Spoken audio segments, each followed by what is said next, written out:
আসসালামু আলাইকুম everyone, informative news চ্যানেলে আপনাকে স্বাগতম। সরকারি চাকরিতে কোটা বাতিলের দাবিতে আজও রাজধানীর শাহবাগ মোড় অবরোধ করে বিক্ষোভ করছেন ঢাকা বিশ্ববিদ্যালয়ের শিক্ষার্থীরা। বৃহস্পতিবার দুপুর 12টার দিকে বৈষম্য বিরোধী ছাত্র আন্দোলন ব্যানারে ক্যাম্পাস থেকে বিক্ষোভ মিছিল নিয়ে শাহবাগে জড়ো হন শিক্ষার্থীরা।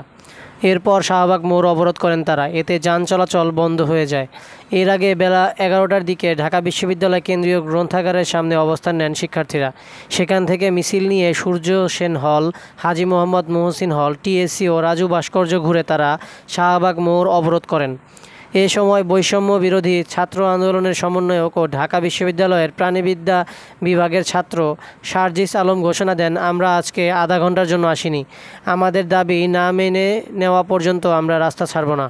গত দুদিনও কোটা বাতিলের দাবিতে মিছিলের পর শাহবাগ মোড় অবরোধ করেন আন্দোলনরত দাবি শিক্ষার্থীরা। মিছিল থেকে কোটা না মেধা, মেধা মেধা, কোটা প্রথা নিপাত যাক, মেধাবীরা মুক্তি পাক, বৈষম্যের বিরুদ্ধে ডাইরেক্ট অ্যাকশন প্রভৃতি স্লোগান দেন তারা।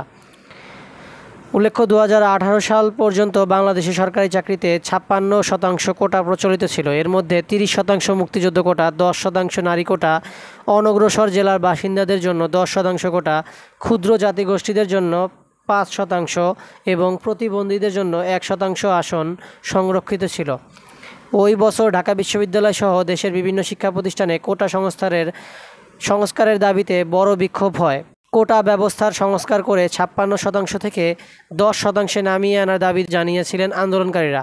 পরে সেই বছর 4 অক্টোবর কোটা পদ্ধতি বাতিল বিষয়ক পরিপত্র জারি করে জনপ্রশাসন মন্ত্রণালয়। পরবর্তীতে 2021 সালে সেই পরিপত্রের মুক্তিযোদ্ধার কোটা বাতিলের অংশটিকে চ্যালেঞ্জ করে কয়েকজন মুক্তিযোদ্ধার সন্তান উচ্চ আদালতে রিট করেন। সেই রিটের রায়ে চলতি বছরের 5 জুন পরিপত্রের ওই অংশ অবৈধ ঘোষণা করা হয়।